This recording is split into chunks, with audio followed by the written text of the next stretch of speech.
My neighbor built a fence on my property without asking, so I tore it down and filed a complaint. When I bought my property a few years ago, I was beyond excited. It was my first home, a quiet spot in a decent neighborhood, with a big backyard perfect for relaxing, gardening, and just having space to myself. I didn't think much about the neighbors at first, but eventually, I got to know them. The folks on my left, the Carsons, were kind and up for a quick chat. On my right, however, was a guy named Steve. Now, Steve wasn't an outright terrible person. He was just annoying. The kind of guy who would talk about his opinions on everything, uninvited. He'd insist on telling you how to fix your mower, how to park, what you should plant in your yard, and so on. When I moved in, I shrugged it off and tried to be friendly. I figured he was just one of those neighborhood watchdog types. But after a few months, Steve started doing little things that hinted at a lack of boundaries. For example, I'd notice his trash can slowly migrating over to my side of the curb on trash day. Or I'd come home to find his sprinklers going full blast, spraying water across a third of my lawn. They were minor annoyances, so I didn't let it bother me too much. I figured he was just oblivious. Then one morning, I was jolted awake by the sound of hammering. At first, I thought someone was working on the house next door. But the noise wasn't coming from Steve's property, it sounded like it was coming from my yard. Confused, I threw on some clothes and went outside to investigate. And that's when I saw it, Steve, right in the middle of my backyard, hammering wooden posts into the ground. "Hey, Steve," I called out, trying to keep my voice calm. "What are you doing?" He looked up, smiled, and waved like he was doing me a favor. "Oh, hey. I figured it was time we put up a fence. Gotta have clear boundaries, you know?" At first, I thought there was some kind of mistake. He was way past the property line, several feet into my yard. I told him as much, pointing out where I thought the line was, but he waved me off like I didn't know what I was talking about. "Nope. I've lived here for 15 years, he said. "I know exactly where the line is. This is right on the line, trust me." I tried to reason with him, suggesting we double-check the boundary just to be sure, but he wouldn't hear it. He had already started putting up the first few panels of the fence, and he acted like it was too late to turn back. I was dumbfounded. I wanted to give him the benefit of the doubt, so I didn't press it further at that moment. Instead, I went back inside, grabbed my phone, and started looking up property surveyors. When the surveyor came out a few days later, they confirmed what I already knew. Steve's fence was almost 5 feet over the line, well into my yard. Armed with this new information, I walked over to Steve's place and politely explained the situation, showing him the survey results. I thought he'd apologize and offer to move the fence. Instead, he just scoffed. "Well, lines are blurry, you know?" he said, shrugging. "Does it really matter?" "Yes, it matters," I told him, struggling to keep my cool. "You're 5 feet into my property. I paid for this land, and I don't want a fence in the middle of my yard." Steve rolled his eyes and said he'd look into it, then closed the door in my face. I gave him a couple of days, hoping he'd come around, but he did nothing. So, I decided to escalate things. I went down to City Hall, filed a formal complaint, and even got an attorney involved to make sure Steve understood that I was serious. A week later, I was served with paperwork from Steve's lawyer. He was claiming adverse possession of the land, a concept I had to look up. Apparently, adverse possession is when someone uses a piece of land they don't own for long enough that they can legally claim it. Steve was actually trying to claim that the 5 feet of my backyard belonged to him because he'd been using it. This was outrageous. I'd only moved in a year ago, and I knew for a fact he hadn't been using that part of the yard because it was overgrown and full of weeds when I bought the place. My attorney assured me that Steve didn't have a leg to stand on, especially since I had recent survey results proving the property line. But that didn't stop Steve from dragging things out.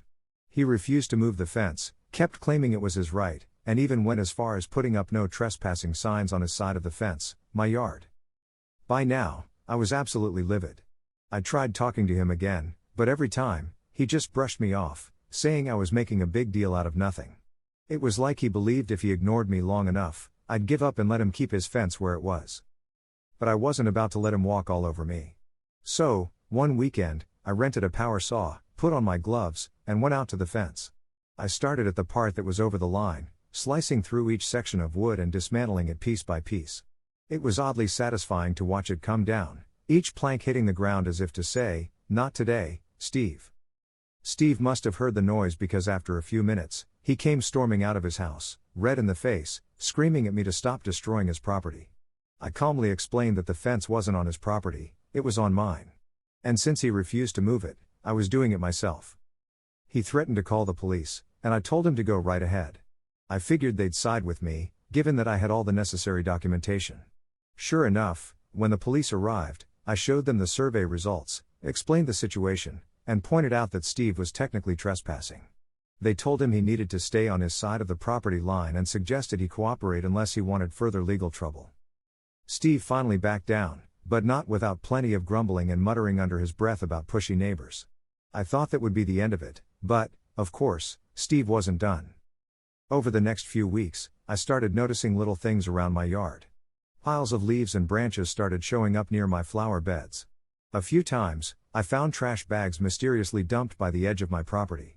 And once, someone had thrown a dead plant over the fence into my garden bed. It was petty, but I didn't have any proof it was Steve. Still, it felt pretty obvious. I decided to start documenting everything. I took photos of the trash, the piles of leaves, and the dead plants. I even set up a small security camera facing the yard just in case I caught him in the act. Then, one day, I got lucky. The camera caught Steve sneaking over in the early morning, tossing a garbage bag onto my property. Armed with this footage, I went back to the police and filed another complaint. This time, the police had a serious talk with Steve, warning him that if he continued harassing me, he'd face criminal charges. He stopped dumping trash after that, but he didn't stop sulking. Whenever he saw me outside, he'd make passive-aggressive comments about uptight new neighbors and how some people just can't let things go. I ignored him, figuring he'd eventually get tired of the drama. Meanwhile, I decided to put up my own fence, right on the property line.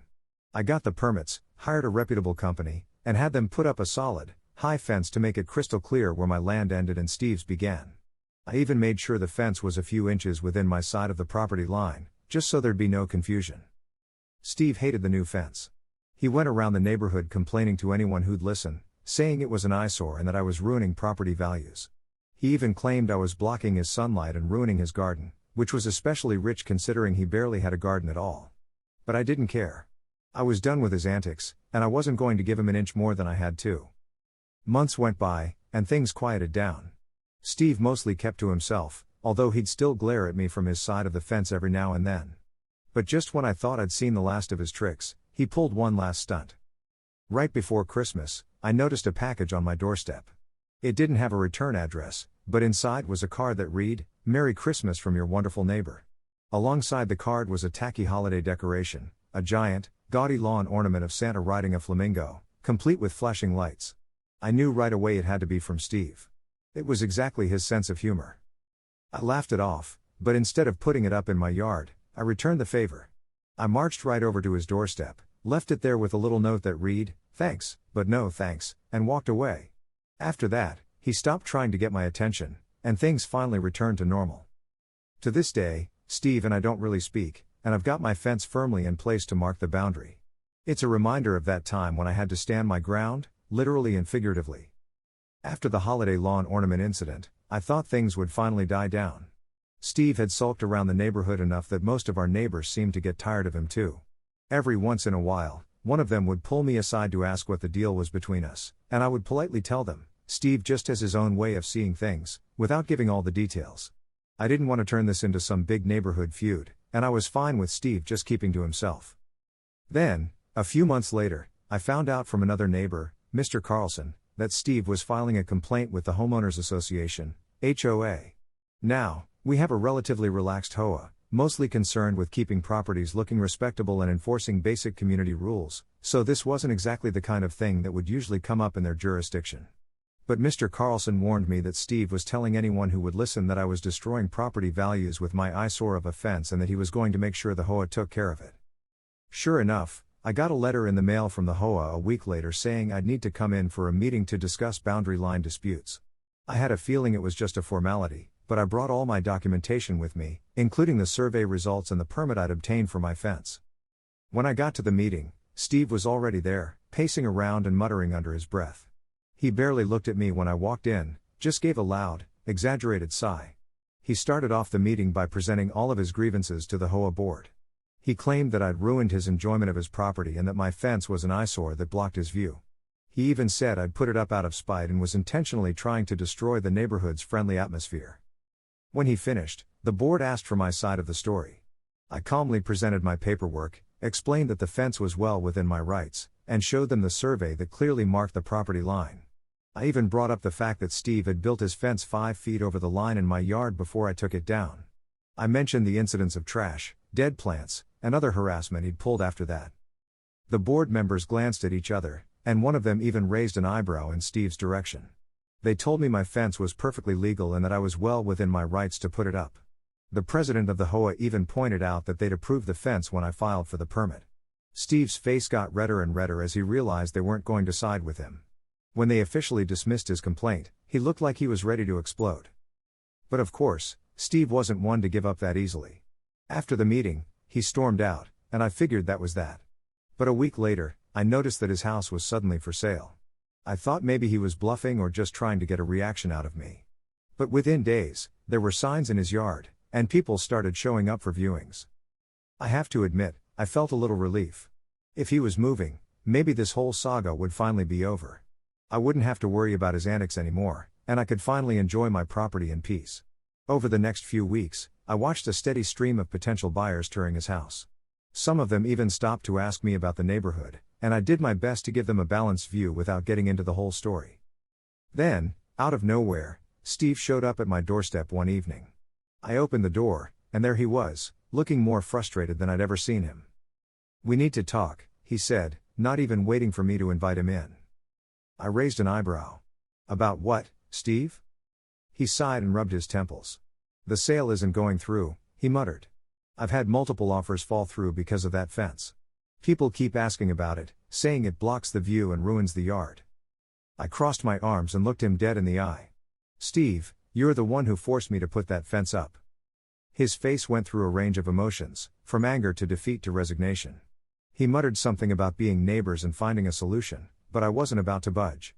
After everything he'd put me through, he was expecting me to tear down my perfectly legal fence just so he could sell his house at a better price? Not happening. "I'm not moving the fence, Steve," I told him firmly. "It's within my property line, and it's staying right where it is." He threw up his hands and stormed off my porch, muttering under his breath about ungrateful neighbors. A week later, I noticed that the for sale signs were gone, and I figured he'd finally given up on trying to sell. That's when things took an unexpected turn. Not long after, a new face moved into the neighborhood, a woman named Sarah. She was friendly, outgoing, and quickly became popular with everyone around. She introduced herself to me one day while I was working in the yard, and we struck up a conversation. It turned out, Sarah was looking for a fixer-upper and had bought Steve's house directly from him at a bargain price. She mentioned that the place needed a little work, and I chuckled, knowing exactly what she meant. After a few weeks, we'd become pretty good friends. One evening, we were chatting over coffee, and I ended up telling her the whole story with Steve. She burst out laughing, saying, "Well, I guess I owe him a thank you for the great deal." She then mentioned that she planned on building a garden on her side of the fence and asked if I'd be willing to give her any gardening tips. Sarah's arrival turned out to be exactly the fresh start the neighborhood needed. She was easygoing, respectful of boundaries, and even suggested building a little garden path along the fence line to create a sort of shared space for both of us. We spent the next few weekends working on it together, planting flowers and adding a few decorative touches that made the space feel warm and inviting. Ironically, what Steve had tried to turn into a point of contention ended up becoming a shared project that brought us closer together as neighbors. It was the exact opposite of the animosity he'd stirred up, and it felt like a fitting end to the whole ordeal. Over time, I've come to see that fence not as a reminder of a feud, but as a symbol of standing my ground and protecting what's mine. It's also a reminder that boundaries, both literal and metaphorical, are worth defending, even if it means dealing with a few stubborn people along the way. Looking back, I'm actually grateful for the whole experience. It taught me a lot about resilience, about not letting people push you around, and about the importance of surrounding yourself with people who respect you and your space. Sarah and I still joke about the Steve days now and then, but mostly we just enjoy our little garden and the peace that's come with knowing we have good neighbors on all sides. And as for Steve? The last I heard, he moved a few towns over. Occasionally, someone will mention his name, but it's always in that "oh, that guy" kind of way. I'm just glad I don't have to deal with him anymore.